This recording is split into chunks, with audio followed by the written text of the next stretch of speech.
Fielder and I. Hello, Tim. Hey, how you doing? I'm great. We're here at the book launch for Matty's Rocket. Authors Talk, yep. Yes, the Authors Talk, the celebration of Matty's Rocket, all a part of the Carnegie Hall Festival, of which Tim has numerous events, this being one of them, an exciting art show as well. This at the Children's Art Carnival in Harlem. Black Metropolis. Black Metropolis, yes. And I am a co-curator for the co-curator for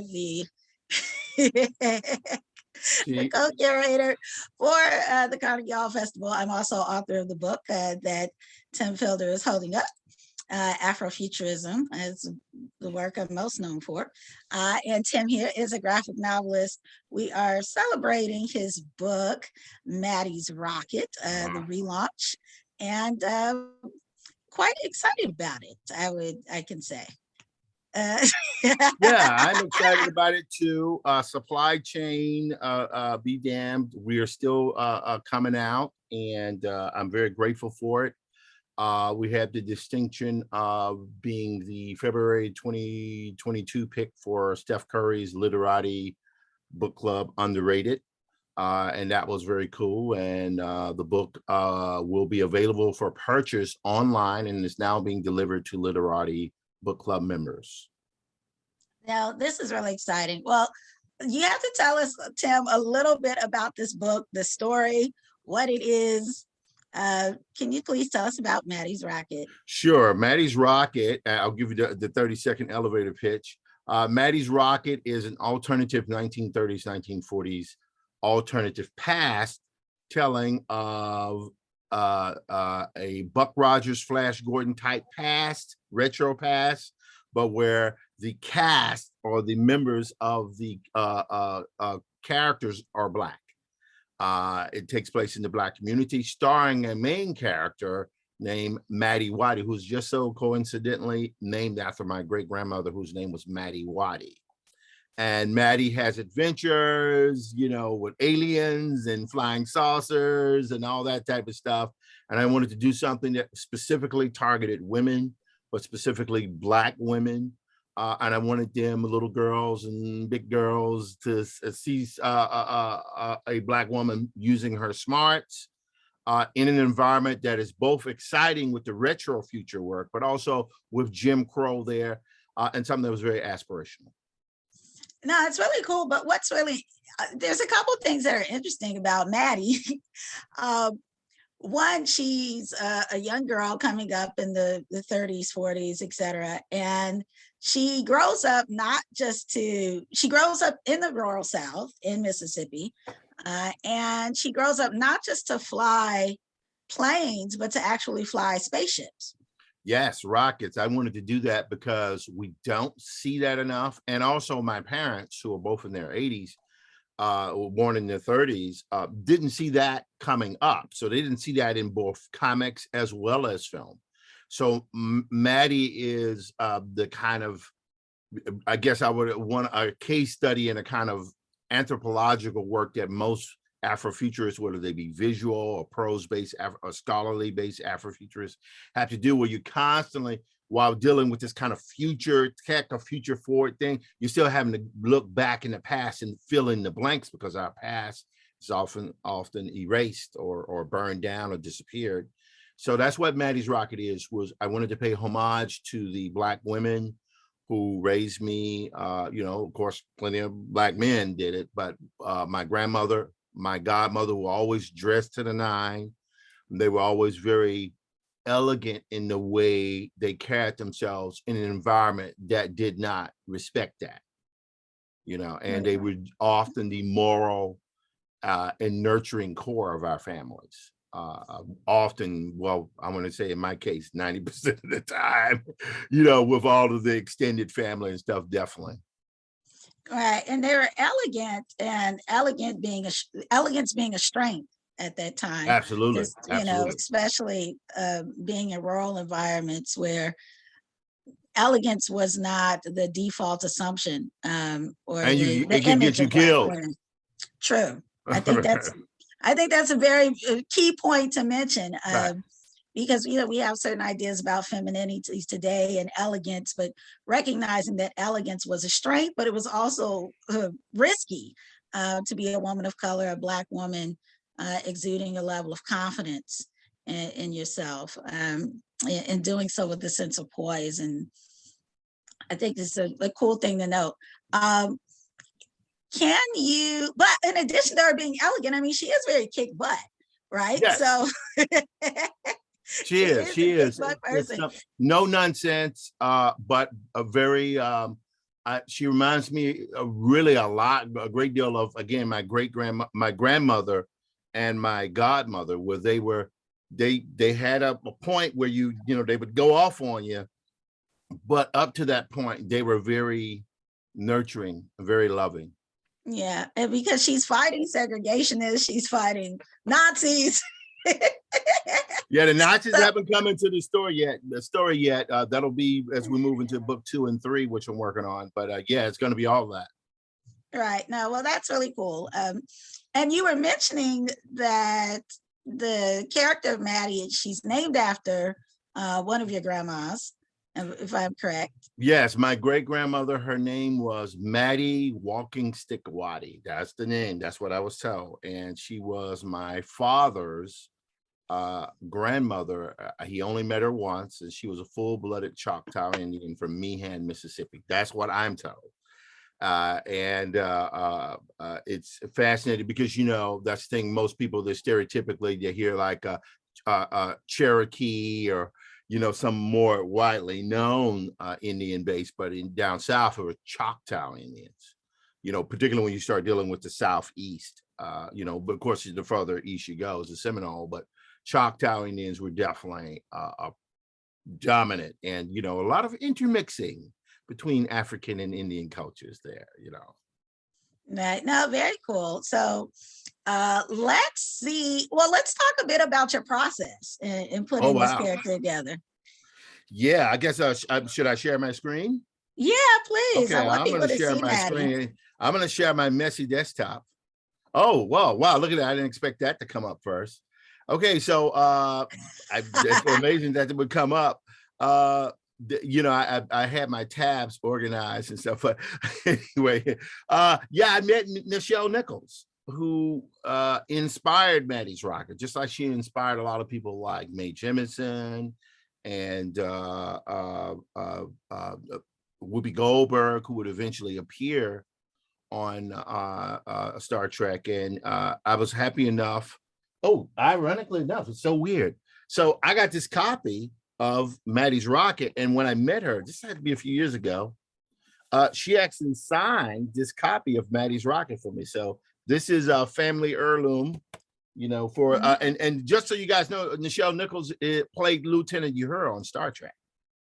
So that's very cool. But that's part of the genesis. I'm really kind of pulling from different threads, and Nichelle Nichols, who's one of the, I consider her as important as Octavia Butler and Samuel Delaney. They're really part of that core group, that forerunner, that foundational element of Afrofuturism, who, if they had not done what they did so many years ago, we would not be doing what we're doing.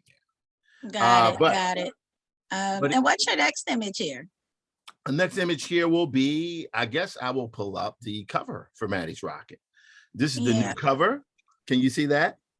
Yes, that's awesome. And I have to note too that the Nichelle Nichols wasn't just an inspiration in terms of her being, an actress playing Lieutenant Uhura in Star Trek, but she was a visual inspiration as well. Absolutely. Mm-hmm.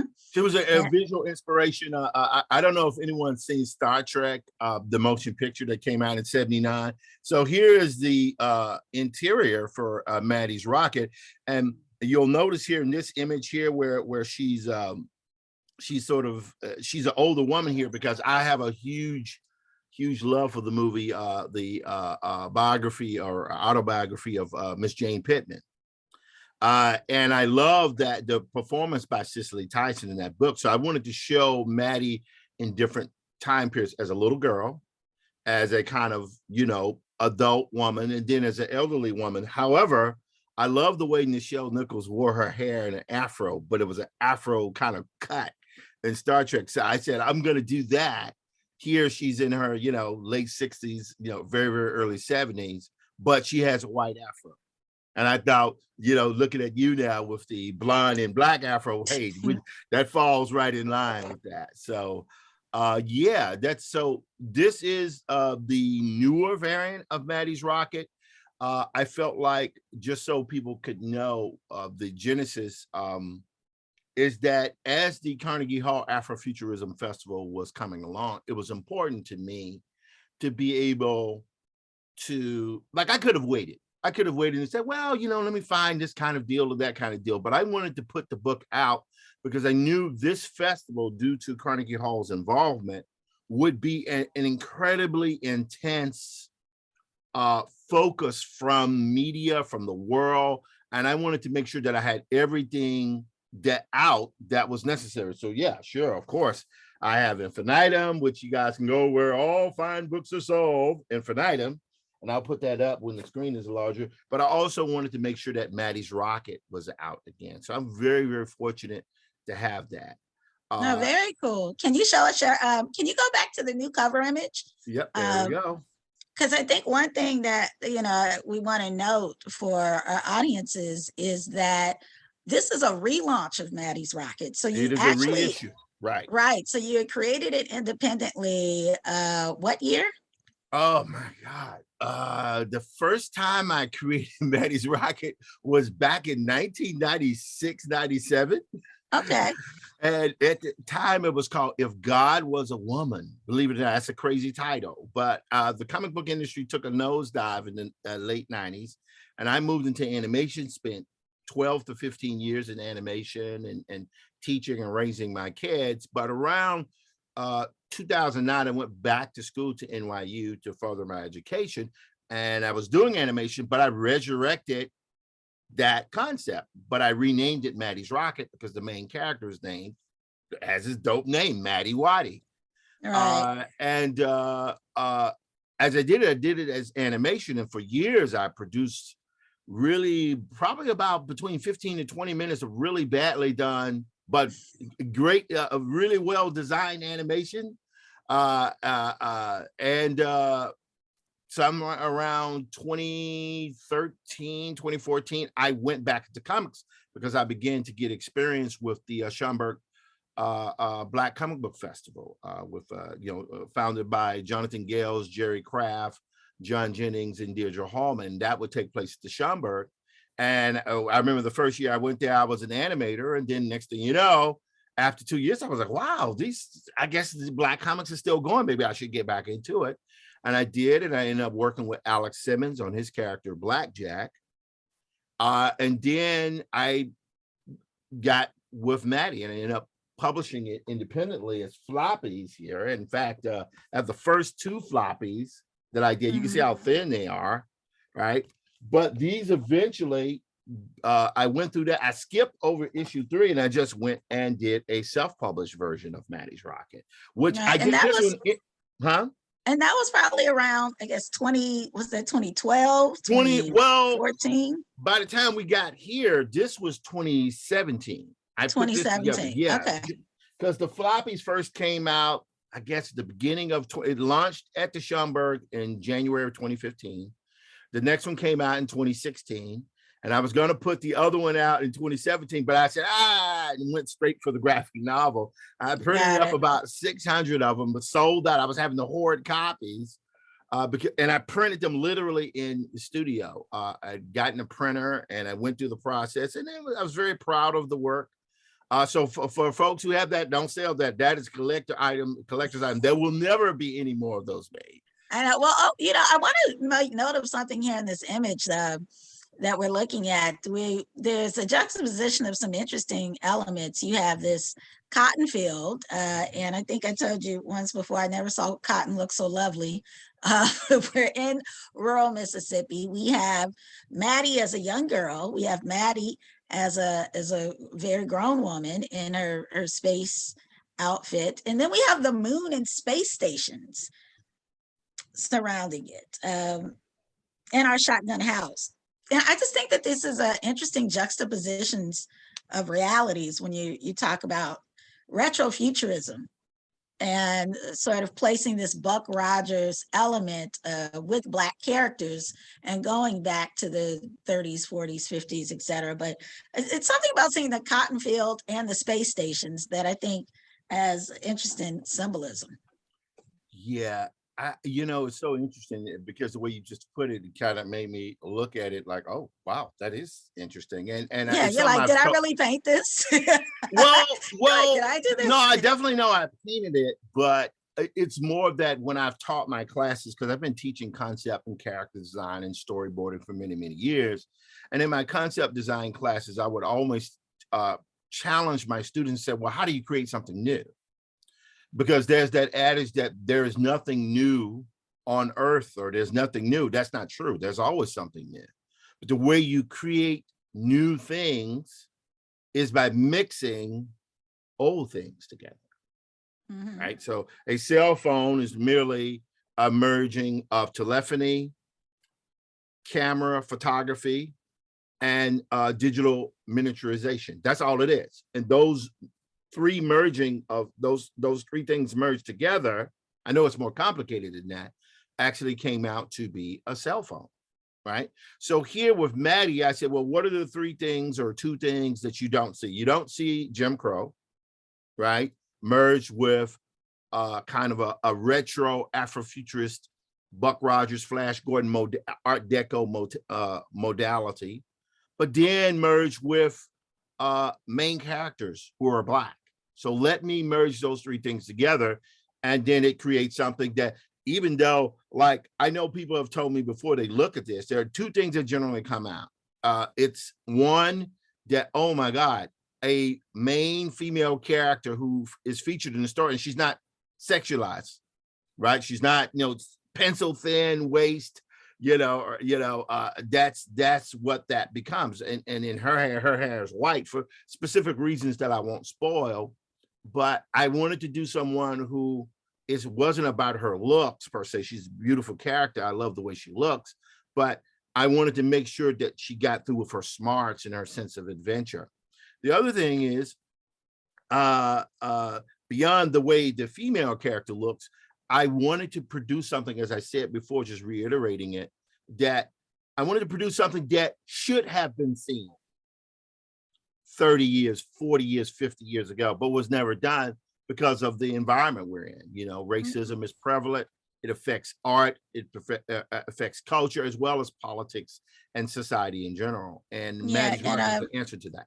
Yeah, and I think it impacts how we could put things in context. Absolutely. What we associate with certain images, what we don't associate with certain images. Right. And I think you did an amazing job of juxtaposing that.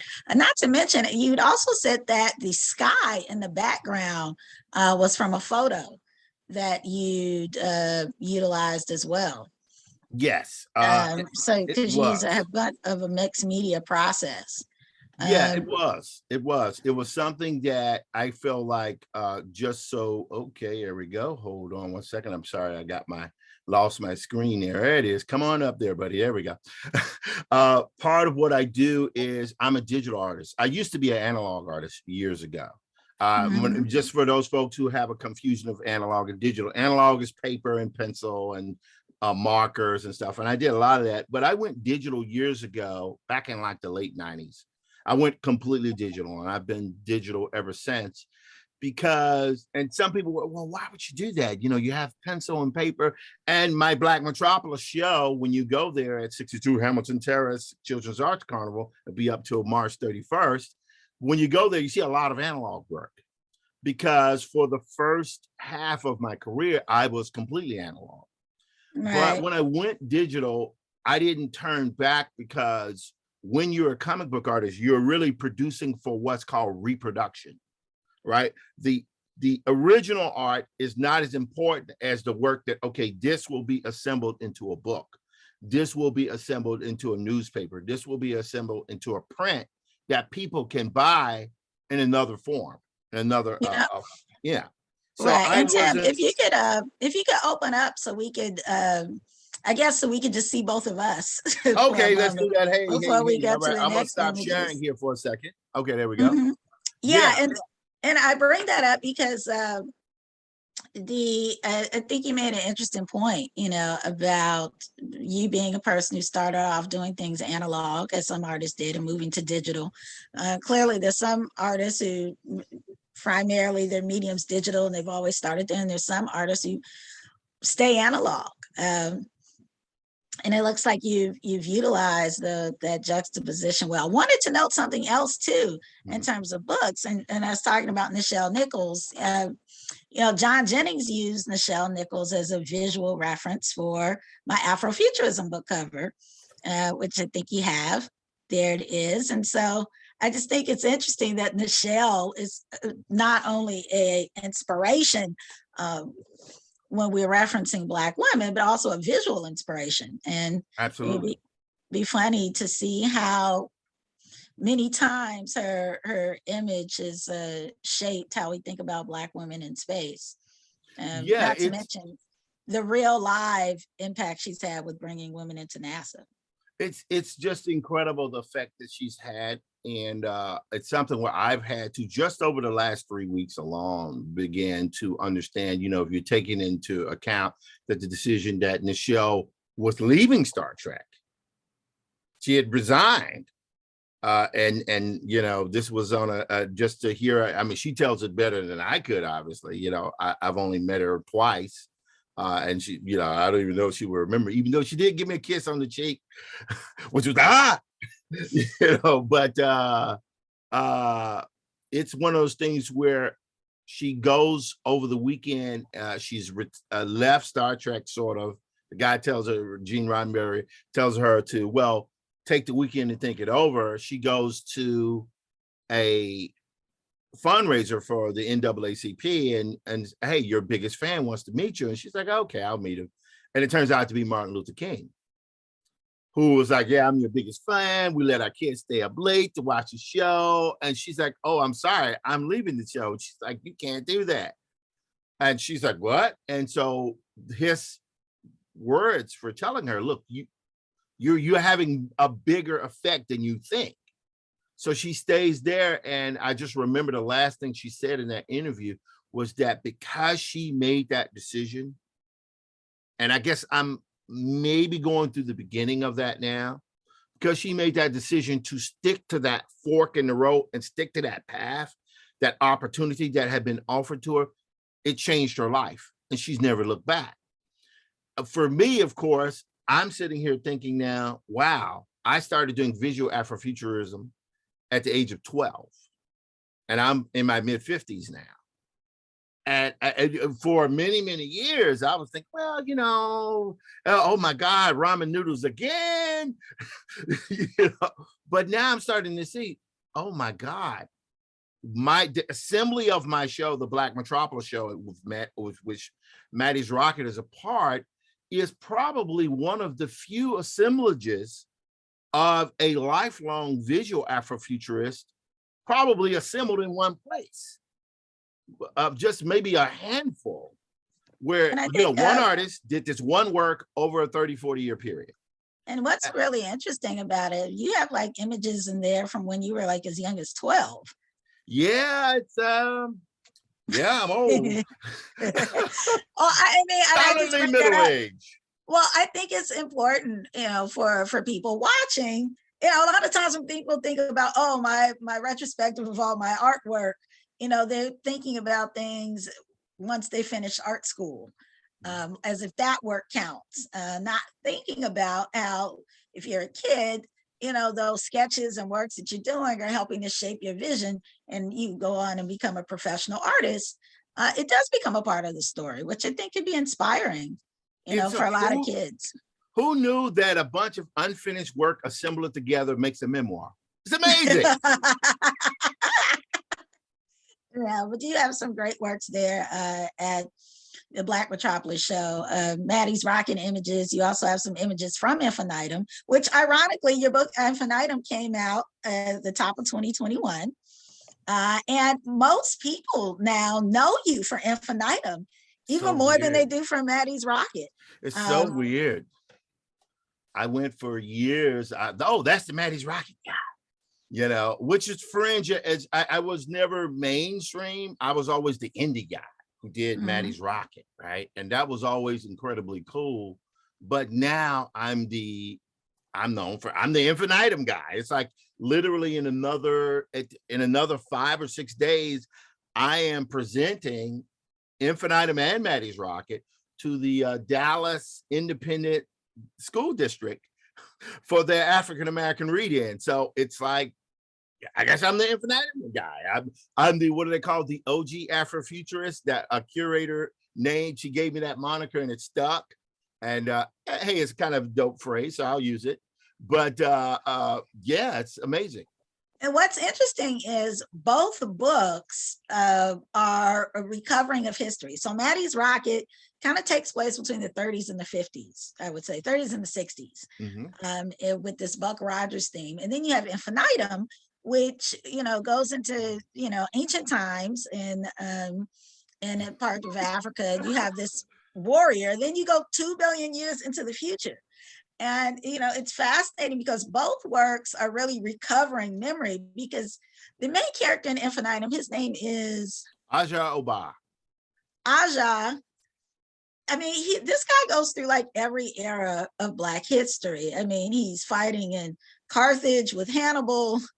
He becomes part of the transatlantic slave trade. He's a maroon in the Caribbean. He goes on, he fights in World War II. And, you know, he moved, one, two, right. I think, wasn't he in the Vietnam War? Right. And the Iraq War. And the Iraq War. I would say this, Infinitum is interesting because, you know, you have very glamorized variants of immortality. Highlander could only be one, you know, McLeod. That, then you have, what's the other one? Anne Rice with her vampires and everybody's beautiful, even though they're cursed. You know, let's be honest. Immortality would suck because everybody, you know, everyone you love would die. Then you would meet some more people you love. Then they would die. It just keep happening over and over and over again, over millennia and beyond, to where entire societies and civilizations coming out. That would not be fun. That would be a curse, which is how it's depicted in Infinitum. Yeah, it would certainly shift your perspective of time and place. If you can you grab one of your copies of Infinitum and show us some of the images, just so people get a juxtaposition, because we saw some of Matty.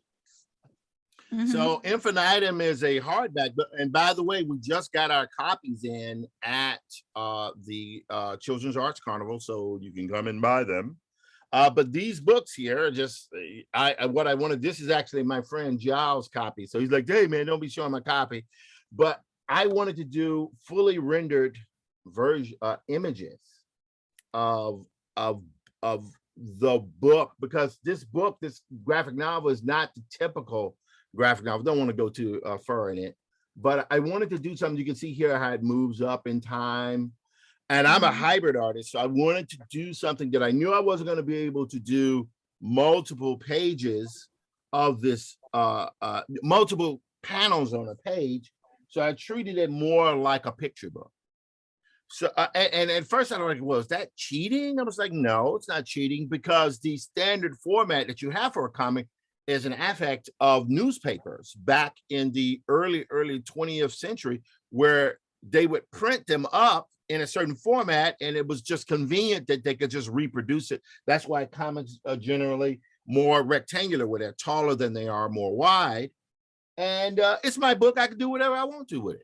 So that's what I ended up doing. And I wanted people, because this book is expensive, and I felt like if these people are going to be spending money on this book, it has to be epic. It has to be big. The battle scenes have to be large, whether they are in ancient Africa or Rome or outer space or wherever, with these huge fleets and attacking aliens. I wanted to be like a Kurosawa film. Matty, on the other hand, is similar, but it's much more of a homage to traditional comics. anyone who's from Britain that is familiar with Dan Dare by Frank Hampson, Matty is almost like that, only with all the black characters that they left out of Dan Dare. I put him in Matty's Rocket. Yeah. So it's been like I say, it's part of our paradox as Afrofuturists to fill in those blanks, but there's so much material that we can cover that we'll never get to it all. Probably not in my lifetime, for sure. Yeah, a lot of reference points, with the axis being Nichelle Nichols, clearly. Yeah. No, but I have a wondering, who are some of your other influences? Because you mentioned. Yeah. First of all, I would just start from the aspirational influences. Then I'll go more to the artistic. Aspirationally, Matty is a blend of Harriet Tubman and Bessie Coleman, who was the first, certainly the first black female licensed pilot, but possibly the first black licensed pilot. But I'm not entirely sure. But I wanted to blend those particular characters together with my grandmother and grandfather. So that's the first aspiration, the first influence. And then when we began to move visually, I grew up being a, not just Marvel and DC Comics, I was part of, but it was really when I hit Heavy Metal magazine where things begin to change for me. So people like Mobius over there, you can see him there, lots of Mobius, lots of Inky Bilal, lots of Ralph McQuarrie and Joe Johnston, who were concept designers for Star Wars. So anyone can look at my work. I'm good. There are plenty of other artists, brilliant artists out there. But the one thing I've always aspired to do in my work is to make the work feel cinematic. Because I have a love for film and for movies, and I feel that comics, without losing what makes it a comic, can also pull more strongly from film.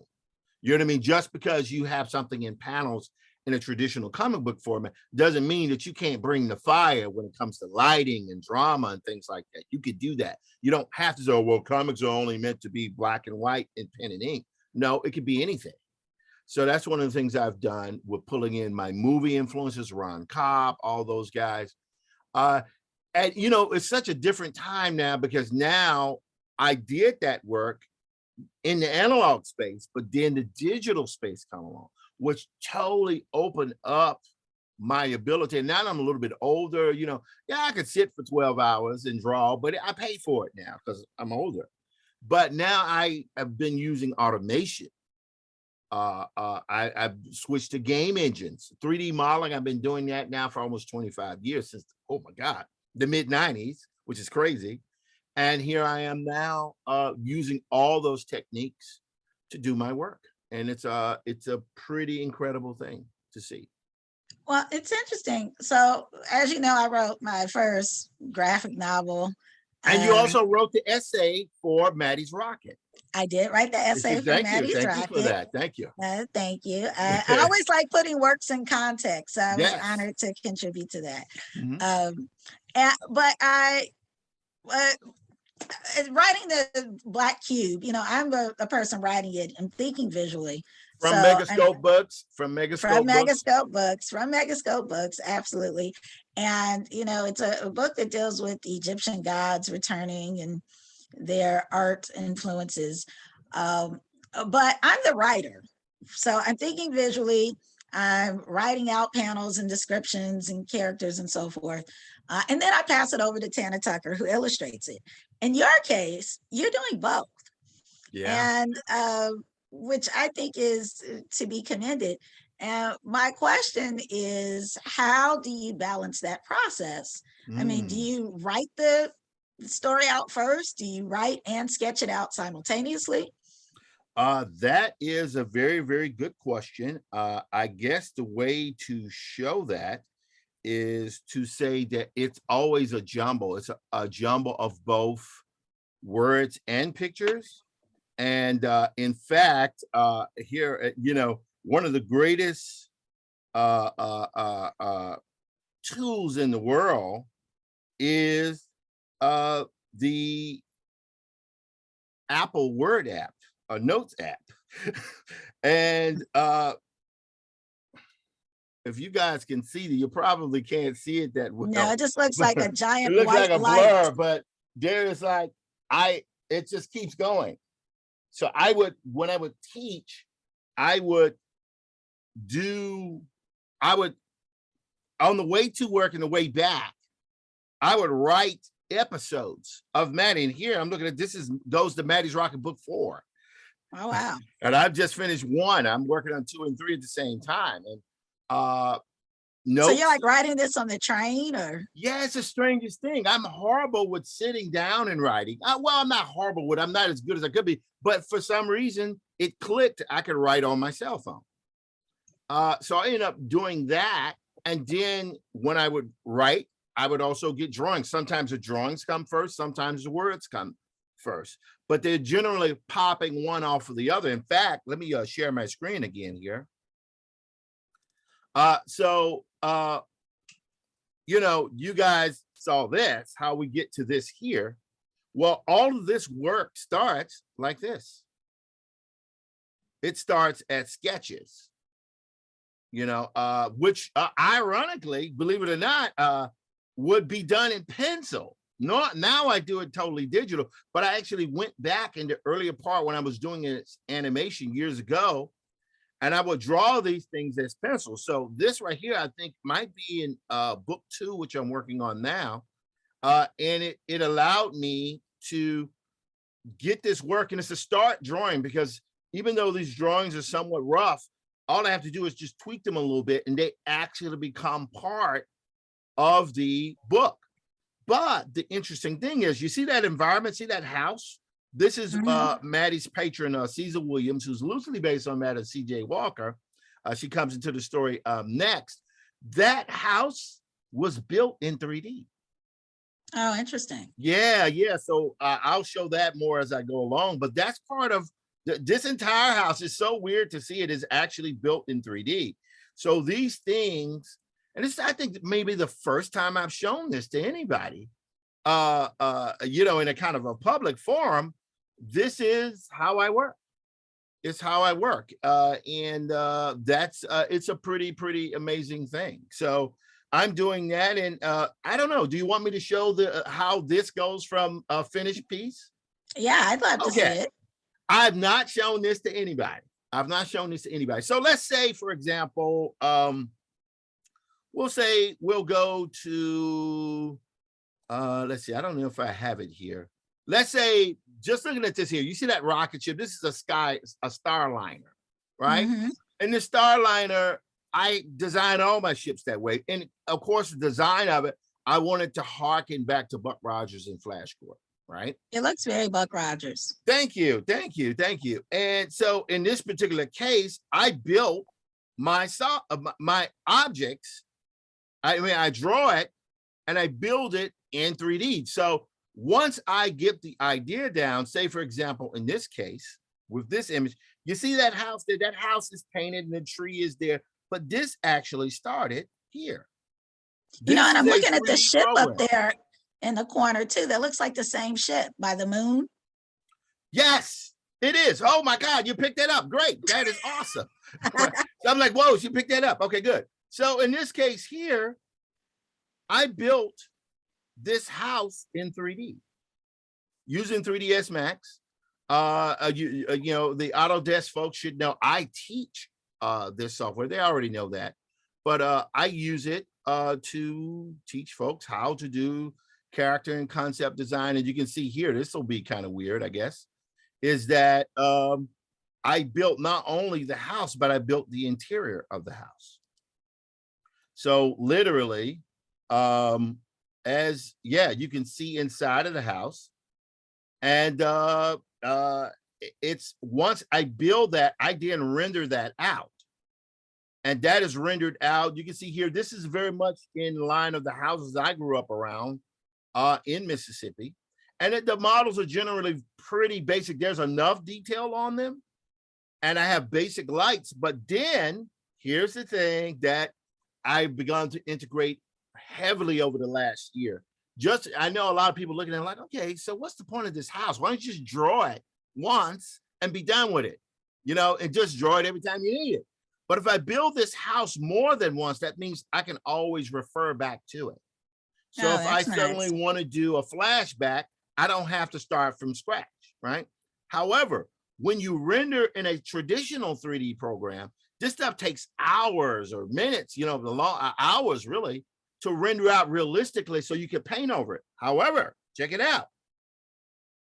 I've been using software, gaming software. So you can look here. Now, this might look a little confusing here, but that is literally Matty's rocket.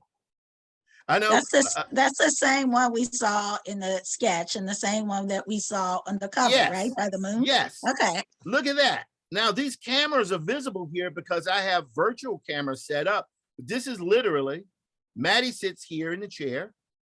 And if I let me just see if I can click this here. Yeah, there we go. We got See, you can see inside of Matty's ship where she hauls cargo. Isn't that weird? That's freaky, right?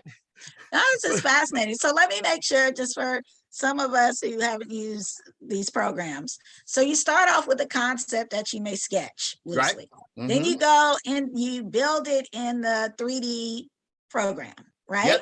Yep. Then you put it in a gaming software. Yes. So that you can add more design elements and see it from all sides. Yes. Or okay. And then, well, I guess then you're painting over it. Yes. In fact, I am sorry, traditional artists. I have sinned. I've turned my back against the analog god, and I am totally digital. In fact, if we just move back here a little bit, we can see these are sleep pods. Wow. Yeah, so when they're going on long trips, you can go in there so they can survive a long trip. Back there is past that is the bathroom, which there's no need to show that. And then even farther, hey, how do people use the bathroom in space, right? That's part of what you don't know when that might come up in the story. Yeah, you never know when that might come up. But this is her cargo, and you can see the models are pretty simple. But what is new about this process is that I can do my paint overs quickly in this. So when I do that, that's how I'm able to get to this. So all I have to do is go and do what's called a paint over technique. These are techniques that are prevalent in concept design for games and films. That I worked in the video game industry for a period. Started at Ubisoft Entertainment. Oh my God, that was a crazy job. And then moved into a lot of freelance game development and instruction. So I take all of those different things and I employ them into my work because I am what a guy by the name of John McIntosh told me. He said, "You're a hybrid artist."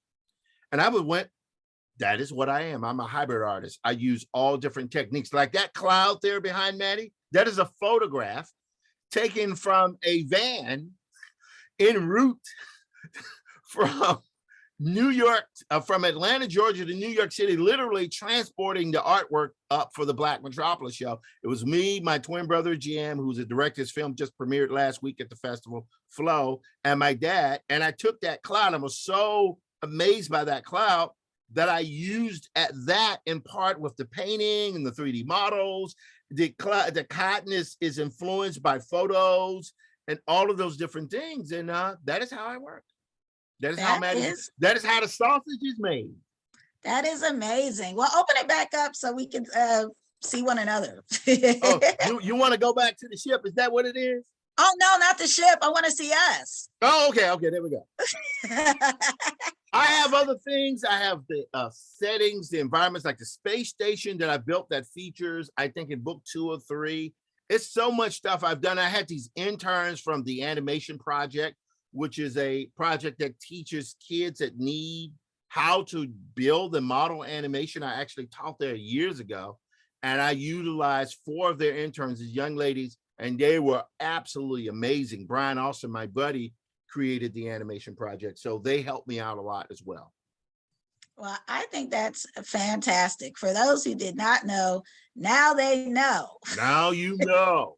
And I just think that it's great to share this process, because increasingly in America, I would say that comics are seen in a higher light than maybe they were some decades ago. As you well know, they were always elevated and celebrated, and I won't say always, but they've been celebrated in Japan and celebrated in France as high artwork. And increasingly, I think here in the US, people are starting to think of it in that context, although they've always loved superheroes and so forth, but they realize that they're serious work.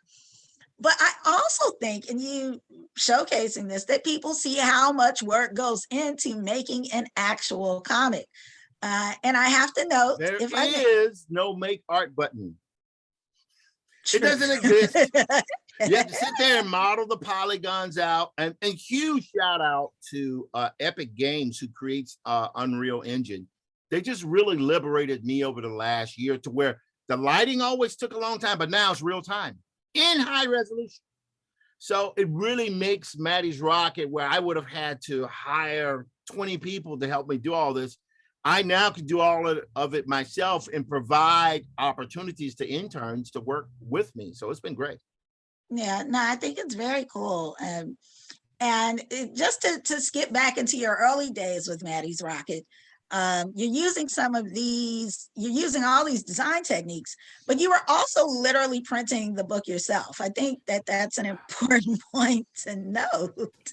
Yeah, this was not the floppies, but this here was literally printed in my studio. I can still smell the ink off of it. It was, but I loved it. I loved it. But that's when I realized from doing this book that my in-house capacity was outstripped by the demand. I couldn't make enough books. So that's why I've now gone back to Ingram Printing, who both prints and distributes books. So the newest variant of Matty's Rocket will be available just like any other books. You can buy them at Barnes and Nobles. And as soon as our distribution process is enabled and completed, you'll be able to get it off of Amazon, buy it at Walmart, which is weird. It's weird, but I'm grateful for it. Yay, Ingram.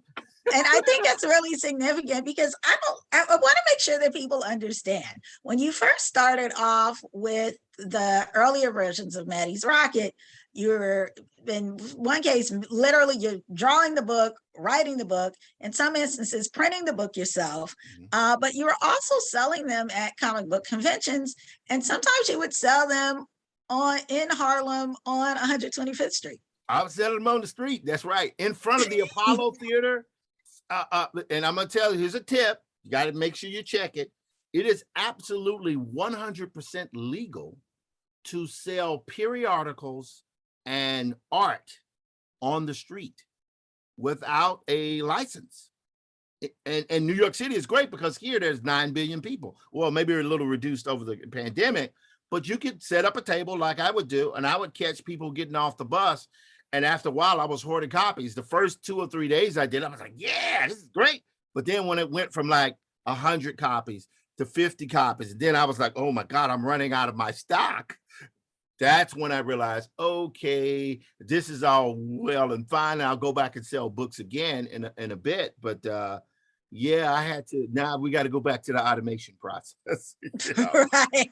You're like, I'm not making these in my house anymore. Yeah. But it's a real testament to having that experience. And I think sharing with people that you're going through all these processes and doing direct sales in some cases on 125th Street itself. And I also want to talk a bit about some of these comic book conventions.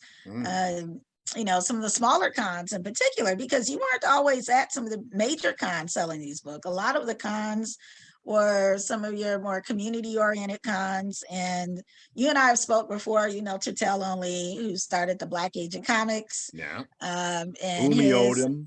Yes. Umi Odom of Ekbak, East Coast Black Age of Comics. I sold my stuff there.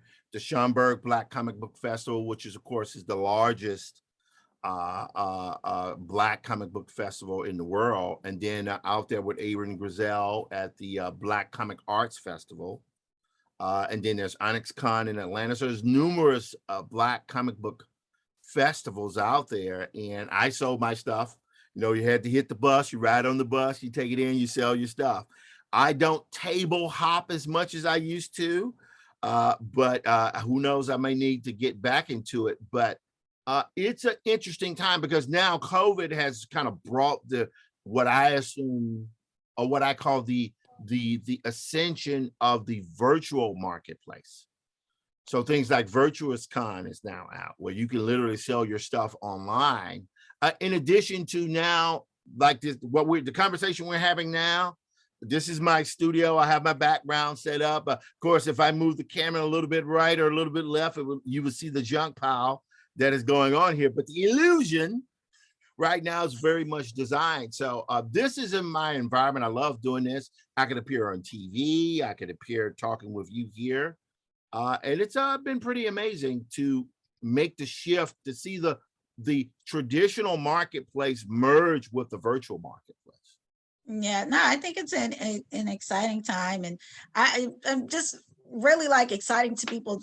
I like emphasizing rather to people some of the building process, the building process of literally the building process of an artist, but also this space of putting yourself out there, being a part of these communities of artists and people who create spaces for artists to share their work. Yes. Let me add. I want to take a moment to thank you specifically for writing my essay. For this new variant, this reissue, you did a great job, and I thank you for that. I want to thank Jeff Smith, the creator of Bone, with his seminal text book, in that it really started the graphic novel boom through Scholastic that we're in now, that I'm benefiting from. I want to thank Jerry Kraft, who gave me my cover blurb for Infinitum. I want to thank Stephen Curry, the 3-point master, for giving me my blurb for Matty's Rocket. And I want to thank Literati for allowing me to be the book of the month for the Carnegie Hall Afrofuturism Festival. And Carnegie Hall, they've been awesome. Haven't they been awesome? They've been amazing. Awesome. Adrian Fuchs, thumbs up for you, man. You've been awesome. You've been awesome.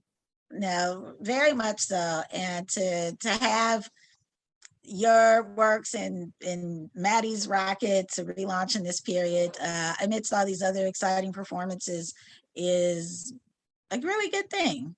We're in the middle of a shift, aren't we? It's like Afrofuturism is kind of it's mainstream now, but what's happened, we're past that initial boom explosion, where the sun goes nova and then it creates all these other things of Black Panther, that we're past that now.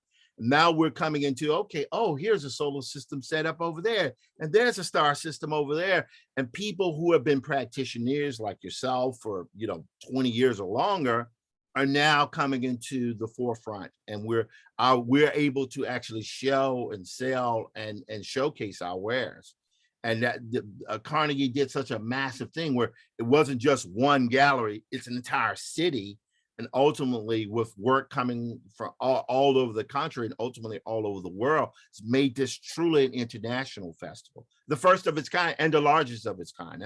I'm happy to, really enormously grateful to be center in it. I'm very, very grateful for that, because I've never had this before. Yeah, I think it's really cool because you have people discovering or uncovering artists who they didn't know created these kinds of works. I mean, you have an audience who's excited about these ideas in Afrofuturism, who are curious about these ideas, who are now in a space where they can find practitioners, find their works, whether they're graphic novelists, they're musicians. There's other people there's artists they've always appreciated, and then they see that they have new works out. Recently, I think as a part of a festival, the AACM Chicago put out a documentary, a docu-concert on some work that they did, which is very cool. A lot of audiences get to see that if they weren't there for that actual piece. Some of the films that are being screened, Jim's film, the Blackness Network, right? Floyd Webb, the Blackness Network, the films that he's assembled as well. So it's just an interesting and exciting mix of products that are out. So wanted to note too, though, that in the beginning of your career, you also did a lot of illustration with the Black Rock Coalition, even beyond that. Well, and beyond that, that was a long time ago, but yes, I did. Well, it's all to add context, and everyone can see these works at your show at the Children's Art Carnival in Harlem. But I find that time really interesting, because you were doing work in the late 80s through parts of the 90s, doing work with the Village Voice. And for writers, such as myself, that time period is looked at as a golden era of alternative arts writing and cultural creation. Now, the reality of it might have been something a little different. It wasn't as golden when I was there, but yes, I could see that right now it could be looked at as the golden era, but it was definitely a lot was going on. Right. And it was, I'll just say, for many of us who read about that, having not been there, much like one might look at the Harlem Renaissance, it's like, wow, look at all this exciting, these great writers, great artists such as yourself, making these interesting contributions, celebrating what people would call alternative Black arts or the Black avant-garde, right? And so to be doing work with Black Rock Coalition, some of the early illustrations you did in hip hop as well. I think Latifah, Public Enemy, it was pretty a crazy time, because I was an alternative Black cartoonist, which I didn't know anyone else. I know Kyle Baker kind of, did it, and which had a much more illustrious career than I did. But working the margins of underground comics, alternative comics, and being kind of Black and Afrofuturist was not a wealth generating occupation. I should say that. Yes, but you persevered, and I persevered. I'm still here. And look where you are now. Look where you are now. We all have the benefit of getting to read Infinitum and Matty's Rocket. I have to say this, and I know we got to close out. Thank you so much for the Afrofuturist community, the present practitioners, the ones who are going now, to kind of, you guys pulled me out of the ice. I've said that before. I'll keep saying it. And you've allowed me to be who I am. And I appreciate that, because you guys, in the old world, trying to do, of that Black rock period, no, I wasn't going to do that, because it was about music at that time, and everything had to be catered towards that. Now, everybody can do what their medium is. If you're in music, if you're in prose, if you're in acting, if you're in dance, everybody's job is, we're pushing Afrofuturism, we're growing Afrofuturism. Work in the medium of your choice and feel free to do so. And that's a wonderful thing. That's a wonderful environment to be coming up into, but it's also a wonderful environment to be a part of. And I see my work now as a forerunner, I guess I would call myself, my work, I can't just sell it. It's an important part of visual Afrofuturist history I'm seeing now, and that I have to protect it so that other younger folks could see it as well. Yes, literally part of American culture. Yes, it is. And I'm glad that we're in a period where people can enjoy these works from across the world, as they're doing through the Carnegie Hall Fest. Glad that artists such as yourself can get your work out to the world, and we can engage in them and buy them across platforms. Matty's Rocket is amazing. It's addressing a period of, I'll call it marginalization, but that's probably being a little light. It's addressing an absence in a tough time, and pulling from some very real inspirations, Nichelle Nichols, but as you mentioned, Bessie Coleman, the first Black pilot, a Black woman licensed pilot who had to get her license in France because she couldn't get it in America. She had to make hair, do hair to get money to pay for it. It's crazy. Yeah, I wrote a little bit about that in the essay that's in the Matty's Rocket book. And also you pulled from Harriet Tubman, who's a conductor, surely one of a seminal figure for all of us, who will be on a future $10 bill at some point. And yeah, I just think this is great. And Tim, I have to say, thank you as well. You're a friend, you're a colleague.